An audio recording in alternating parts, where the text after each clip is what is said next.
know that depending on the antibiotic, it can also negatively impact the bacteria present in the probiotic product. So in this case specifically, the yeast may be interesting because it is resistant to most of the antibiotics that is used in dog and cat clinics.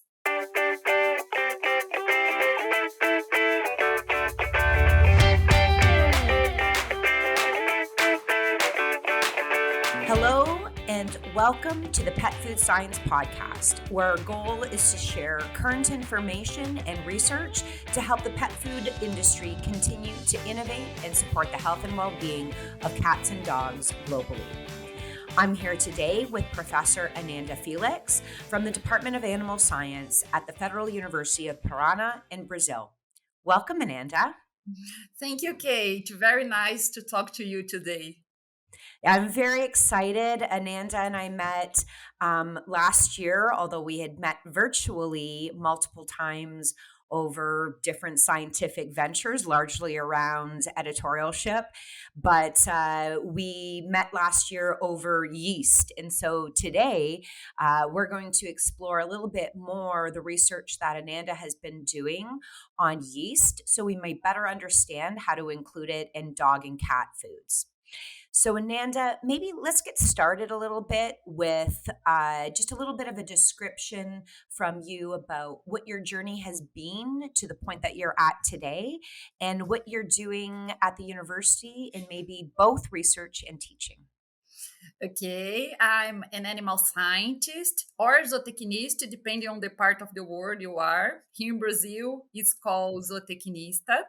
And I did my undergraduate course at the São Paulo State University in a small city called Ilha Solteira. And then I did my master's and PhD program in companion animal nutrition at the Federal University of Paraná. And I like it so much here that I stayed. And it has been 12 years that I am a professor here. And I'm also a coordinator of the research laboratory on dog nutrition. And we have a very nice team here of graduate and undergraduate students. And we do a lot of work on dog and cat nutrition. We have a partnership with Professor Ricardo Vasconcelos from the Maringá State University here in Paraná too, and he works with cats. So we do some research with cat in partnership with him, and I think it's this. ProAmpac, your companion in pet packaging. Visit pets.proampac.com to explore our innovative sustainable solutions, such as our QuadFlex recyclable flat bottom bags, ProDura polywoven bags, ProEvo recyclable paper bags with grease resistance, and our proactive recyclable film and pouches that run at optimum speeds on your filling equipment. Elevate your wet food, treats, and kibble brand by utilizing packaging that safeguards and preserves product freshness. Trust ProAmpac for packaging that cares for your pets and the planet. pets.proampac.com. Fantastic. And what currently are you looking at in terms of the application of yeast to pet foods and the gastrointestinal tract, the kind of more emerging? We're going to start with the stuff that you don't have answers for yet, but you are pursuing. Yeasts are very difficult because it's a very rich ingredient. We have the yeast cell wall components, monoligosaccharides, beta-glucans. We have the cytoplasmatic content that are rich in many biological molecules like nucleotides, vitamins, amino acids.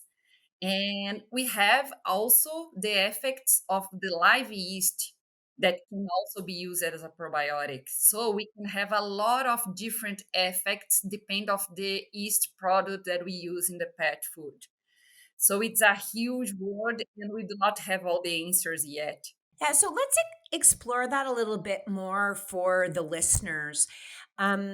Yeast is not yeast is not yeast. So let's first take the species components out because there are different species of yeast and talk first about yeast products that are not live and what they deliver. And let's maybe start with the not live yeast products out there. What are they being used for today, and what do they do for the dog and cat in terms of gastrointestinal health and systemic health? So we have basically the most used yeast species in dog and cat nutrition is Saccharomyces cerevisiae and Saccharomyces boulardii. That is a strain, not specifically a species. And we have their co-products. Thus, the co-products that are most used, we have the yeast cell wall components. Thus, we can use only the yeast cell wall containing beta-glucans and mananoligosaccharides, or we can isolate each one of these compounds to have products concentrated only in beta-glucans or concentrated only in mananoligosaccharides. Beta-glucans and mananoligosaccharides will have expected different effects in the gastrointestinal tract. Thus, we have some studies that show that beta-glucans is a great trainer of the immune system associated with the gastrointestinal tract. So we don't want something that overstimulates the immune system, because an immune system overstimulated will generate a lot of inflammation and oxidative stress. So we don't want that. But it may be very interesting to train and to prepare the immune system for some kind of challenge that will soon appear. It will appear some challenge in some time of the life of the dog and the cat. So beta glucans can interact with the immune system associated to the gastrointestinal mucosas and stimulate the immune system to produce, for example, IgA. And the IgA is very important protector of the gastrointestinal mucosas. So beta glucans are very interesting for puppies, for senior dogs and cats, and for overall all the animals. And we also may have or may use the mananoligosaccharides that will have a different effect. So the mananoligosaccharides may be considered a prebiotic, but it's important to highlight that the most important function of mananoligosaccharides is not to be a substrate to growth of specific bacteria, because it's moderated to low fermentable by the bacteria in the gut. But why mananoligosaccharides may be considered a prebiotic if it's not a feed for bacteria? Well, it may be considered a prebiotic because it can help modulating the gut microbiome, but in different aspects. One of the most studied and recognized functions of mananoligosaccharides is the ability to bind to specific bacteria. So we have some kind of bacteria that are potential pathogens to the gastrointestinal tract that present fimbria type 1. This kind of fimbria is like little arms of the bacteria that can bind to the mucosa of the gastrointestinal tract. And mananoligosaccharides has a very similar molecule as the molecules present in the cells of the gastrointestinal mucosa. So instead of binding to the gastrointestinal mucosa, if I have moss reaching the gut, the bacteria that present the fimbria will bind the moss and will be carried out to the feces of dogs. So it's like a brush that can help carrying out the dirty outside of the gastrointestinal tract. These are the most recognized derivatives of the yeast that we can use with different effects, but complementary effects. So it's interesting to use both in the diet. But we also can use the yeast extract. The yeast extract is a byproduct that we can produce after we removing the yeast cell wall. So the yeast extract is the content of the yeast, a part of the yeast cell wall. The yeast extract has a lot of nutrients, a lot of amino acids, a lot of glutamic acid. That's an amino acid important to palatability. and a lot of nucleotides that we know some sort that can help in the gastrointestinal functionality, but we don't know exactly how they can help to the integrity of the mucosa. But we use a lot of yeast extracts mainly to improve diet palatability, especially for dogs. So this is the three main products of, let me say, dead yeasts that we can use. Really nicely put, and really important for pet food companies to understand the difference between the application of those ingredients that seemingly look very, very similar but aren't, and provide very different functionality to the pet food. One thing that I wanted to explore a little bit with you is that while the yeast cell wall provides beta glucans, we're more familiar generally with beta glucans coming from cereal products like barley, where there's beta glucans that have been demonstrated to decrease the glycemic response, as an example, as they increase viscosity in the gastrointestinal tract. But we also have, and maybe a little bit more emerging, is the beta glucans from mushrooms. And I don't know if you have any sense of the difference between these products and the provision of beta glucan, but I'm familiar with the fact that those chemical structures are a little bit different from each other. Do you have any comments about the different provision of beta glucans from different types of products? Yes, I don't have a lot of experience with cereals acting as a provider of beta glucans to dog and cat diets, but I know that the main difference are about the solubility of the beta glucans. The more soluble beta glucans, for example, from cereals, as you said, barley, oats, can increase viscosity, as you said, but very similar to other soluble fiber sources that can increase viscosity, will reduce the absorption of glucose, so can help controlling the glycemic response. And in the studies with beta glucan from yeast, we did not see this effect on the glucose's absorption, but mainly because of the difference in the solubility of these beta glucan sources. Other point that we can talk it about is that the beta glucans are in the middle of the layer of the yeast cell wall. We have melanoproteins outside and beta glucans in the middle. So we can have different effects if we use the yeast cell wall with the beta glucans hiding in the middle of the yeast cell wall, or if we can purify and use only the beta glucans. We hypothesize that we'll have more effects if we can use a concentrated product in beta glucans, not only the yeast cell wall. So I see this main difference about these beta glucan sources. Given that comment, Ananda, does that mean that you're, in essence, when you provide the yeast cell wall, that you're providing I'm going to use this word probably inappropriately, but encapsulating beta glucans, so it's not going to be as functional in the upper gastrointestinal tract. It'll probably be more functional in the lower gastrointestinal tract. Is that how that kind of works? It may be. I'm not sure, but it may be. Yes. And another point that I didn't comment is about the concentration of the beta glucans that are being ingested. When we use cereals, we have a lot of beta glucans. When you use yeast products, the inclusion rate is very small in the diet. So we have this effect of the amount of beta glucans that are being ingested.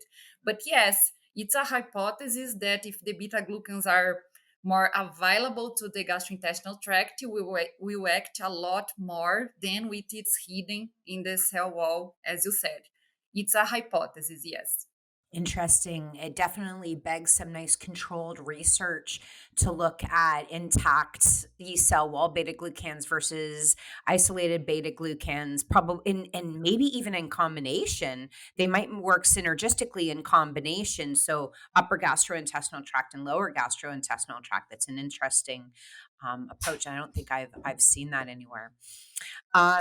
So when you talked about inclusion rate, maybe this is a really really great place to highlight the amount of these products that you might want to consider adding to products. So when we focus only on the prebiotics, so the beta glucan and the MOS, how much of these products are you adding to be able to get significant effects on the gastrointestinal health?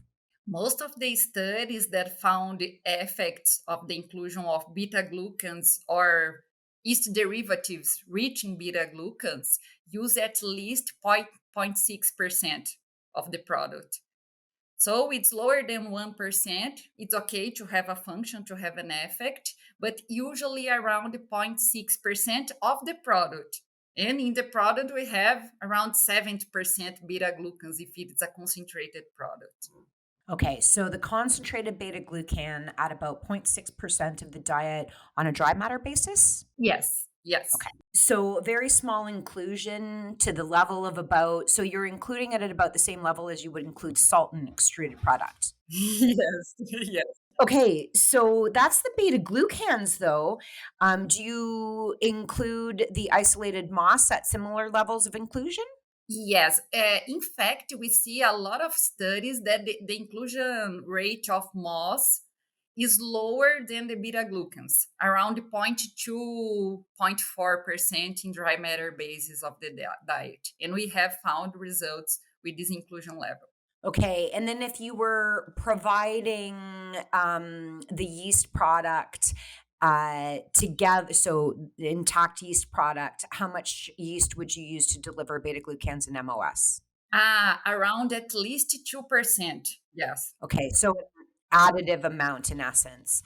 Okay, so that's the yeast product when you're providing the prebiotic.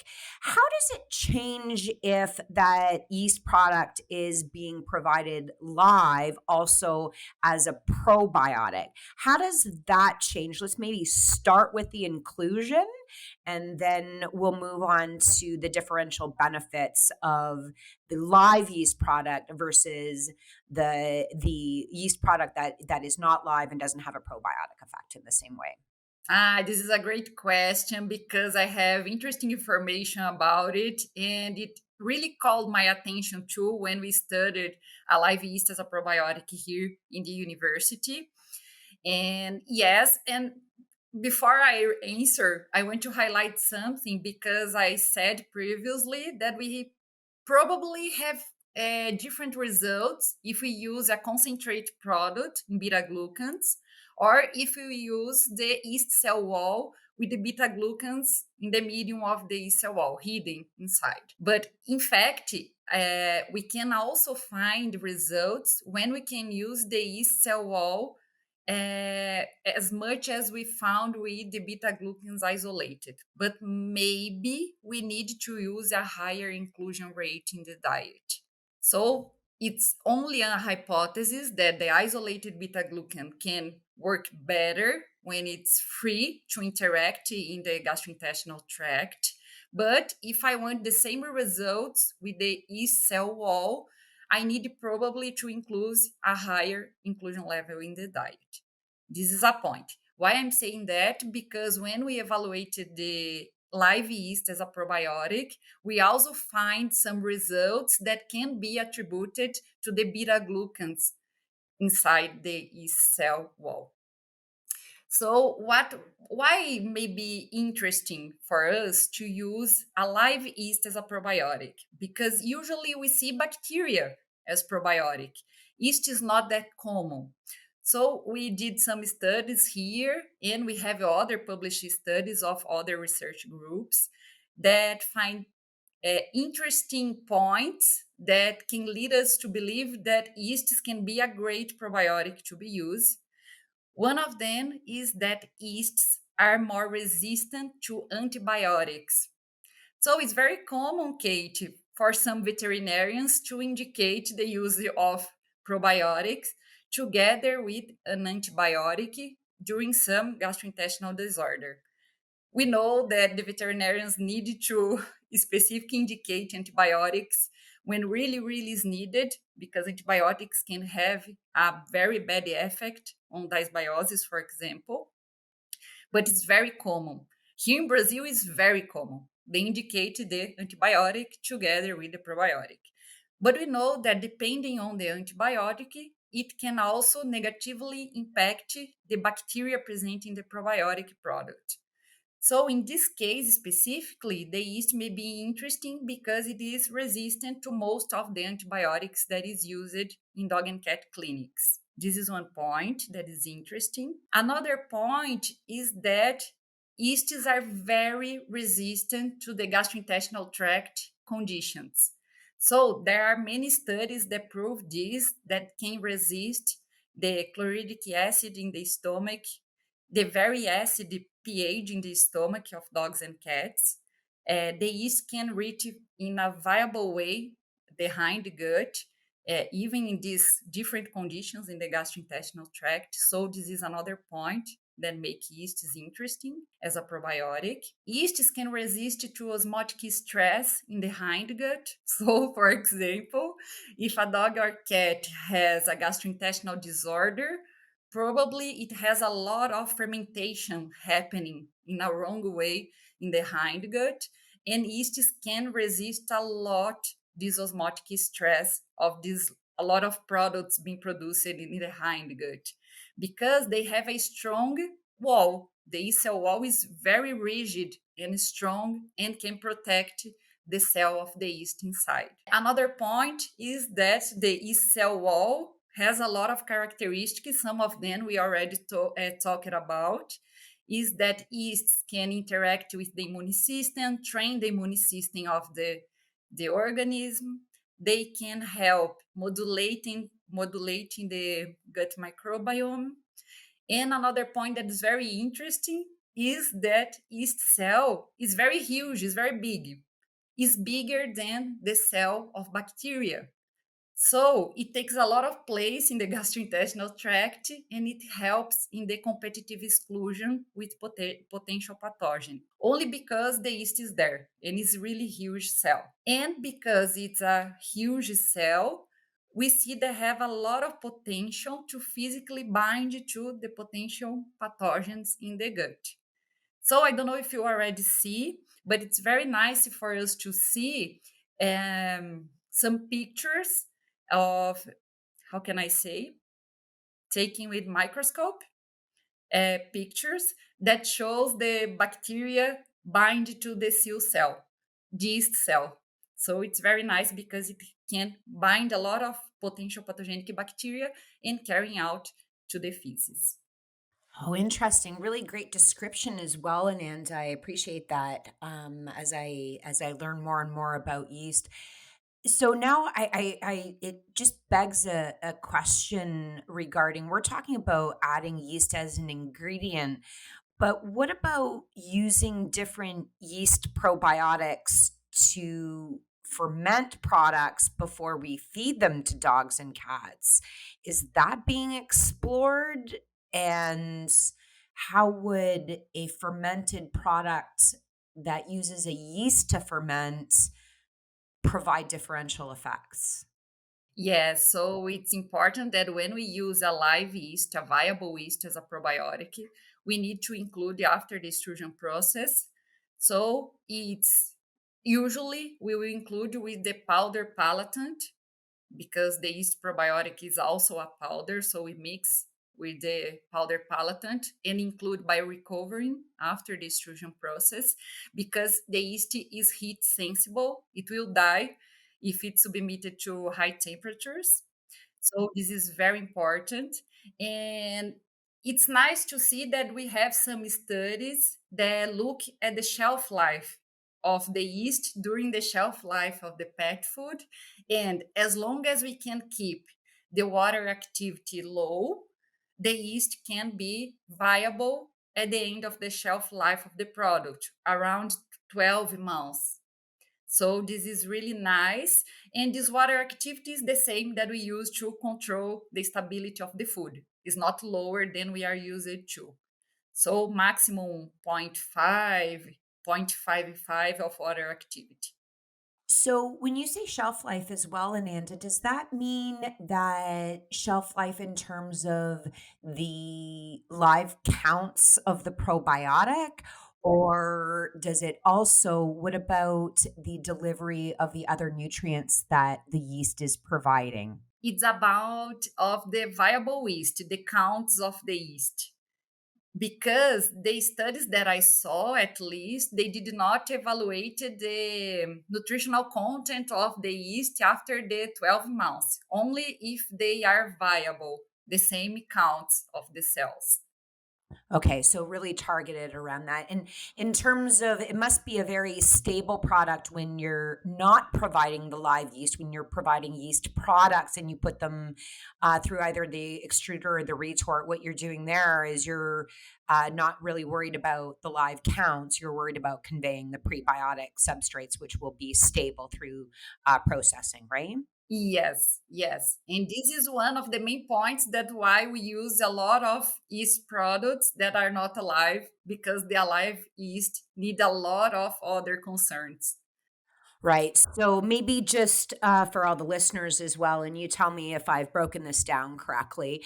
If you are providing the yeast products specifically for either their prebiotic potential or their nutrients, including them in pre processing is fine. You'll continue to get those functional characteristics of the yeast through processing. However, if you are looking to use yeast as a live probiotic, that needs to be provided on the outside of the kibble, and there's no function for that in the retort because you can't put unstable things through the retort. And then the other thing is if you want the palatability boost, you would also want to be providing that on the outside of kibble, correct?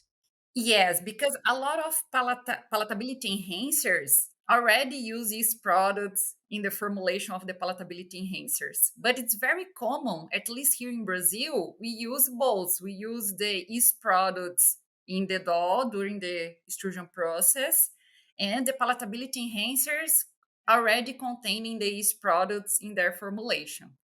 It's not common for us here in Brazil to add more yeast, for example, by coating, to add more palatability, because we are expecting this from the palatability enhancer that already contain the yeast product. But yes, for sure, it's outside. The flavor is much more stronger, and it can collaborate to increase palatability. Yes. Interesting. So now when we think about we can use yeast for prebiotic potential, we can use it for probiotic potential. We've talked about the immunostimulatory effects of the prebiotics. We've talked about how the prebiotics can change the gastrointestinal microbiome. And we've also talked about how intact yeast can also change the gastrointestinal microbiome, and how complex these mechanisms are, which are all very different, suggesting that yeast can have a multitude of different effects.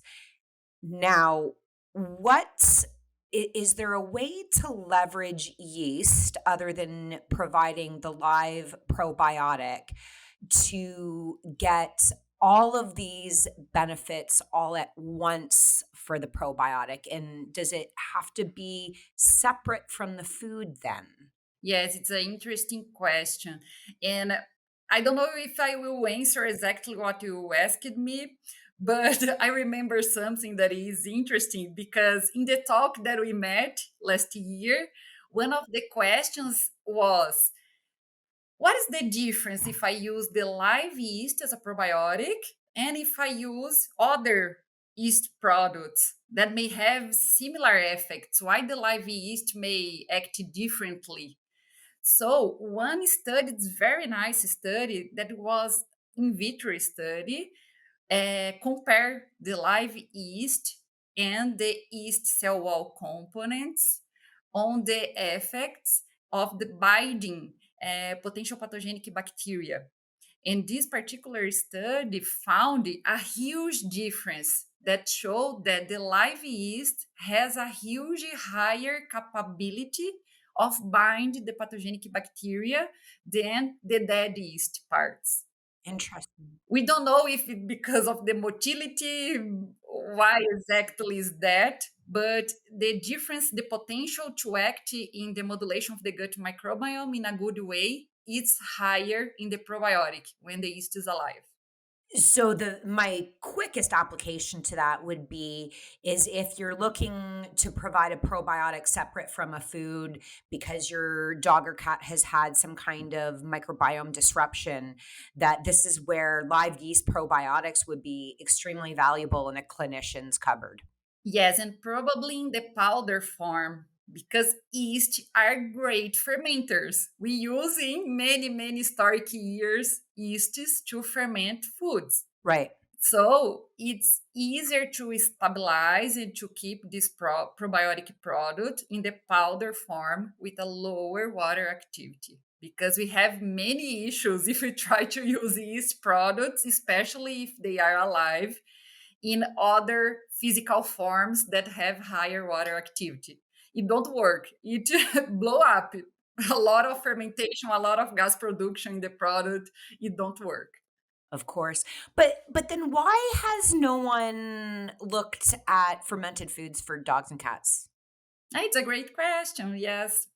Indirectly, we ended up using some fermented foods because, for example, I don't know in United States and Canada, but in Brazil, we are using after the pandemic a lot of DDGS in dog and cat diets because it was used to be used only in ruminant, husbandry, poultry, and swine diets.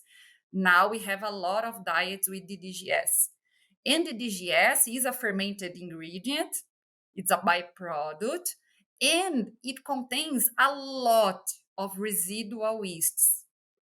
And this is an important point that I would like to highlight that please, nutritionists, keep an eye open in all the ingredients that you use in the formulation. Because sometimes you have DDGS with a lot of yeast. It depends a lot of the kind of DDGS because vary a lot the process conditions. But there are some DDGS that has almost 16% yeast in the product, especially the high protein DDGS. It's a lot, 16% of yeast in an ingredient. So pay attention, nutritionists, because sometimes you are using DDGS, you are also including whole yeast, you are also include more beta glucans, more monoligosaccharides, and you just have a lot yet. So we need to take care and pay attention all of the ingredients and the interactions in the diet. Yeah, I think you bring up a really, really great point, Ananda. And I recently gotten a long discussion with some colleagues as we were looking at pet foods sold in Canada and how we all default, no matter what, to the ingredient deck. But the ingredient deck does tell you what your, in essence, recipe was to a great extent, but it doesn't tell you anything about the quality of the ingredients. I'll use quality, but maybe characteristics would be better. The characteristics of the ingredients that you're using. So you make a point about DDGS and understanding how much residual yeast that's bringing in. And this is akin to us calling grains carbohydrate ingredients, when in fact, when we use them at the inclusions that we use them at, they are providing a lot of protein and minerals and vitamins. And so when we think about the level of knowledge that nutritionists have when they're formulating diets, understanding all the characteristics of the ingredients that you're using, and every time you pull that trigger of that ingredient going up and down in inclusion, you might be doing it for the key component. So I'll use grains again and say, oh, we're driving in a lot more starch in this case into the formula. You have to also take a look at how that's affecting the delivery of your other nutrients. And then I would also say the balance of those nutrients as well, which I'm not sure that all the pet food companies are taking a good look at understanding how, when you include one thing at high amounts, how does it affect the balance of those other nutrients that it brings in. So I think it's a really good point to be made about fermented products as well. And I don't think that we have as much DDGS going into pet food products, for example, in Canada. I don't actually think it's very rare. I see DDGS on ingredient decks in Canada and the US.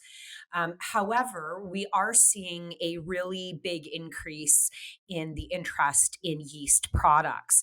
So I think here may be a really good thing to talk about for the listeners is the number of different yeast species that are on the market and how they might want to look at choosing one over another for certain benefits to the pets. So would you mind discussing the differences in the species? Yes, it's a great question. And as long as I know, we have only two main kinds of yeasts that I talked earlier, that it's Saccharomyces cerevisiae and Saccharomyces cerevisiae boulardii, that it's a strain. This is the most used in the pet food. I don't know. I know that there are other species of yeasts, but they are we have so less studies about the other species, so the most used, the most known are these two ones. And do those two have different effects on the health of the host when fed? Yes, we have more studies with Saccharomyces boulardii as a probiotic. And recently, we also have studies with Saccharomyces cerevisiae. That was one of the studies that we conducted here. But Saccharomyces boulardii has more tradition as a probiotic. But I don't believe that we have enough studies with dogs and cats for me to say to you and to the audience, this one has this effect, this one has this effect. We are like babies yet studying yeast as a probiotic. We need more studies. Excellent. And the amount of research, basic research, not on products that are in the market. We need basic research on a lot of these components in dog and cat foods that we don't have, understanding dose and combination effects. And we're so far behind human and animal agricultural animals as well in terms of research. So this is just another area to look at. But we do know enough to include them. So let's talk a little bit. We've talked about the inclusion of the different products, the potential benefits. So let's kind of walk through a little bit more now, Ananda, where if you were telling the pet food industry how to use these different yeast products, could you maybe differentiate out which types of products and which dogs and cats you might want to target with the inclusion of either yeast products or the probiotics? Okay. So it's a difficult question because we have more studies with dogs than we have with cats. As for everything, it's unfortunately because they deserve a lot of more knowledge. But in general, I believe that beta glucans are very, very interesting for puppies and senior animals. Very interesting because these both groups are very different, but they are very similar at the same time, regarding to dysbiosis in both groups and regarding the immune system in both groups. So beta glucans will help a lot to give this boost and to train the immune system of puppies and the older ones to remember the immune system that it needs to continually work. Don't give up immune system of older animals. You need to work. So beta glucans for sure for these both groups. Monoligosaccharides for this both group as well because of the dysbiosis. So there are studies demonstrating that the microbiome of puppies and older animals are some kind similar. They are very similar to dysbiosis. So they have a lot of proteolytic bacteria like Clostridium strains, E. coli, Streptococcus. So monoligosaccharides will help a lot in these both groups. For diets for gastrointestinal disorders, I will also use beta glucans and monoligosaccharides. And the yeast as a probiotic, especially for these two groups that I talked about. But I think that for all animals, it may be beneficial. Here, I would like to talk something that is interesting that we found in our study that has to do with something that you just talked, that is the interactions. We don't know exactly all the interactions of these products with the diet composition.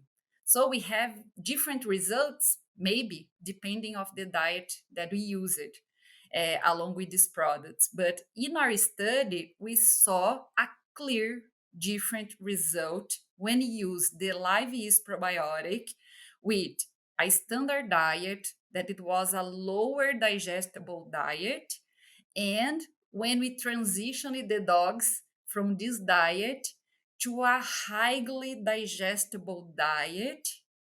It seems strange, but it's a highly digestible diet rich in fiber. So the yeast probiotic has different effects depending of the diet that we fed the animals. The yeast probiotic seems to work a lot of more or works effectively in the high fiber diet. So maybe you need to provide like a prebiotic for the probiotic, just like a symbiotic concept, to the yeast to work better.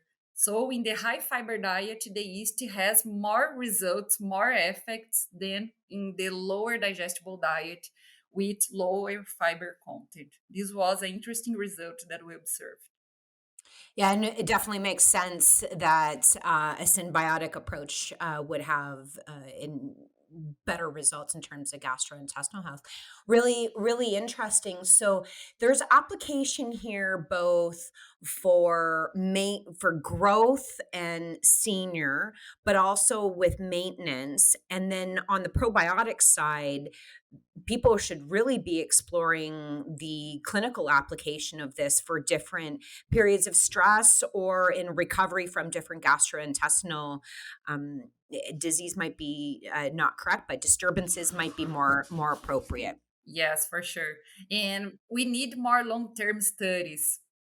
How these products may help in preventing these gastrointestinal disturbances, or how they can help to recover faster from these gastrointestinal disturbances. So we need more long term studies, I believe. Yeah, definitely. Um, is there also, and just curious, is there application to always provide yeast and have a low level? So if you continually provide the yeast products and you're providing beta glucans in particular, are we at all concerned about the long-term effects of daily consumption of beta glucans and immune stimulation? I'm not an immune expert, so asking you in terms of should we think about these products as being more cyclic throughout the life cycle, or should we consider them for chronic intake?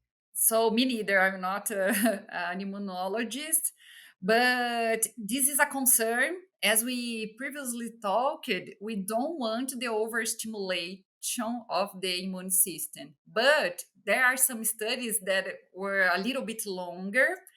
I don't know any study that was really long, for example, for 1, 2, 3 years. But we have some studies with duration of 2, 3 till 6 months that show that it's very nice to see.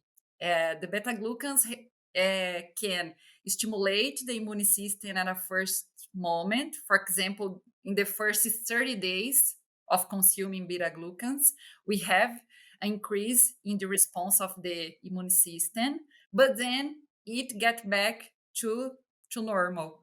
So it's not continuous overstimulating the immune system. But what we saw in the study is that the immune system has a memory. So if challenged with something, it will work very quick when the animal was fed with beta glucan before. So it's very interesting. So with this kind of study, we can say that it's secure. The beta glucans will not continuously overstimulate the immune system. Oh, interesting. So the fact that I eat oats every day is a really probably good thing for my immune system. Yes. Okay, not yeast, but a different beta glucan. So I think that that works. Interesting because it's one of those things that it sounds like feeding beta glucans and MOS is maybe there in the event that something happens, everybody is prepared. And I say that when I say everybody, I mean the immune system and metabolism. Yes. And it doesn't continue to overstimulate. So it just is giving more credence to the continued use of yeast products through the entire period of life. And do you think then, does that mean that we should alter the inclusion rate on different diets? So should you have higher and consistent inclusion on puppies, kittens, and then senior dogs and cats, and then have more of a sustaining through the maintenance period, or would you sustain that inclusion rate across all products? Yes, this hypothesis makes totally sense, but I really don't know. I think we need to test, but it makes totally sense. Maybe, but I don't know. Yeah, we need just so much more. So I thought maybe now that we've talked about yeast at to all ends, and you have talked a little bit about including yeast in a high fiber versus a lower fiber diet, but I know one of the things that you and I are going to start to talk about soon, because I don't look at fiber as much as I look at other macronutrients. So I look at protein and fat quite a bit.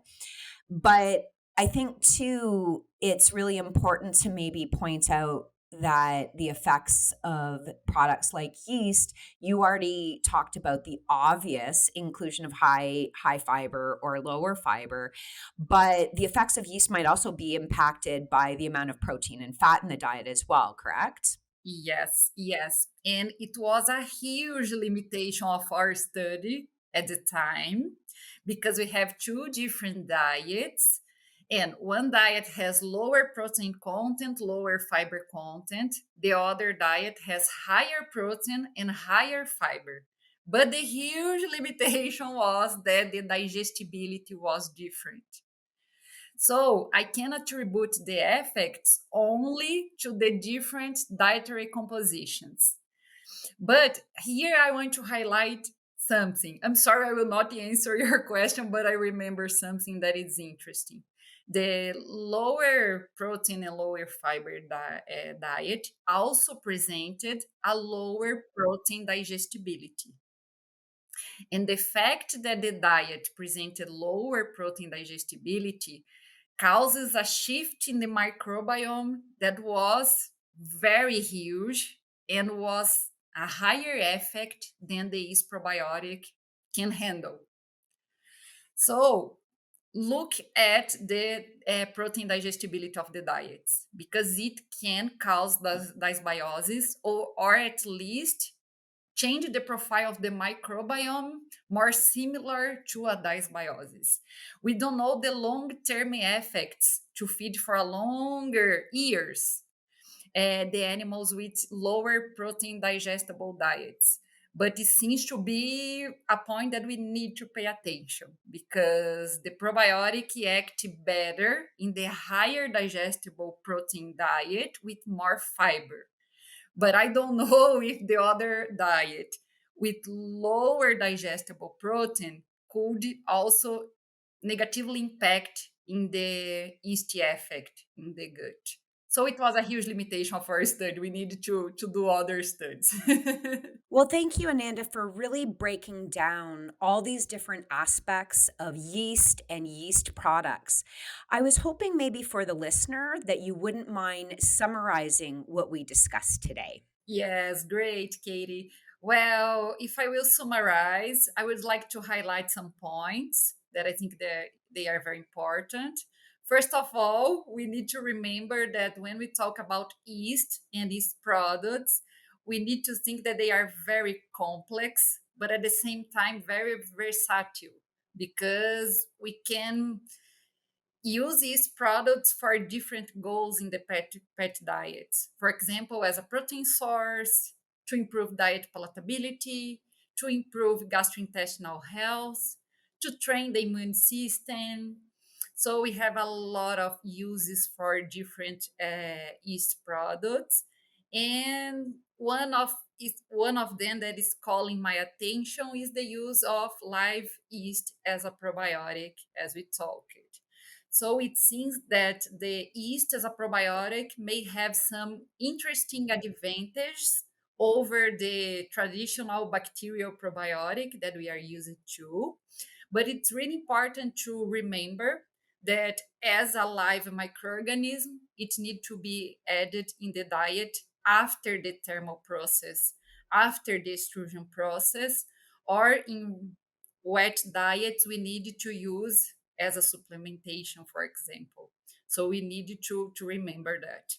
Fantastic. Yes, I too have become very interested in yeast and its very wide range of effects, and hope that we can continue to look at its inclusion in pet foods, but also as a possible supplement. I really see supplements increasing in potential use as we find different functional supplements. So I think yeast has got a great example of that. Yes, I think the main limitations is about the inclusion rates that we are struggling a little bit to understand better the inclusion rates, and about the interaction of the different yeast products with the diet composition. We need to look better. It's time for our famous three. 84 million times a day, pets eat meals with ingredients from Trow Nutrition.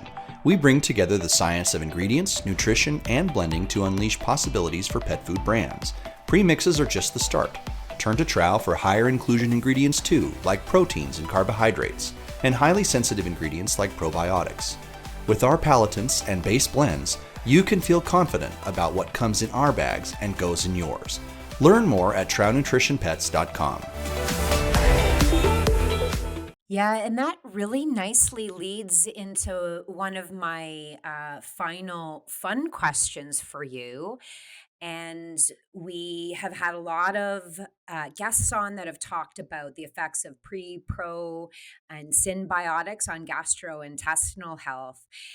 But very rarely do we talk about how dietary fat or dietary carbohydrate separate from a TDF or total dietary fiber, or we do talk a little bit about the effect of excess protein as an example. But as we think about those three macronutrients, which one do you think is most important to investigate in terms of its interaction with yeast and gastrointestinal health? Yes, I can't pick one. I can pick two. Okay. Digestible protein concentration in the diet, not the total crude protein, but the digestible protein content, and the total dietary fiber for sure, both. Because we saw in our studies, and there are other published studies that really show something happening with these two macronutrients and the different yeast products. So I think we need to investigate it both. Yeah, I think that there's a lot to be done with protein in that respect. And of course, you kind of walk into my area a little bit here, but the fact that we continue in pet nutrition not to consider the digestibility of the proteins in the ingredients and in the final diets and how much is flowing to the hind gut. This is could be substantial effects on not only gastrointestinal health but on systemic health as well. So I think we have a long way to go for this basic understanding of those dietary interactions and how they affect the host. So I'm really looking forward to exploring some of those with you as well. Okay, so now a couple more personal questions, maybe. So, what is your favorite, cats or dogs? Yes, this is a difficult question, but I am a dog person. I have my Princess Zelda. She's a whippet dog. I don't know if you can see, but I have a lot of whippets in my shirt. And you have a whippet behind you. They're very funny. I love because they are very funny. They interact a lot. But I saw that your cat interacts a lot too. Right now, I have very interactive cats. I've actually never had a female cat, and now I have 2 female cats. And the most interesting thing that I have found between myself and my husband and my son is that one of them, the older one, selectively only speaks to me. And I don't know why, but she yammers on quite a bit to me as though she was a girlfriend just kind of following me around the house chit-chatting. It's quite funny in nature. She's very, very vocal. But I like cats. I have my own cats, but I really like sporting dogs. Think that they're really, really cool. And Ah, if I could pick a different discipline now, I think I'd go into sporting animals in its entirety. I would really enjoy that. yes, the nutrition is very challenging of this of sporting animals. Maybe it's a nice talk in a podcast. That's a good point. Yeah, I've had some other people on to talk about other things than the sporting work that they've done, but I'm thinking about some of the people now that I've had on that have done some sporting work and would be really interesting. I agree. I'm going to throw that idea out. So thank you for that idea, Ananda. So, last but not least, both you and I are faculty members in different countries. And indeed, faculty or academia has the additional responsibility of mentorship of young scientists and clinicians. And we've asked a lot of people, what do you look for in a trainee? But I was wondering from your perspective, rather than what you look for, what do you think are some of the most important experiences in graduate school for a trainee to get? To be resilient, many things will go wrong. You will hear a lot of no's. So we expected to the students to be very resilient, to do not give up, to be friendly, to work in groups because you learn a lot. I always say to my students, you will learn much more with your colleagues than with me. So enjoy, talk with your colleagues that you will learn a lot.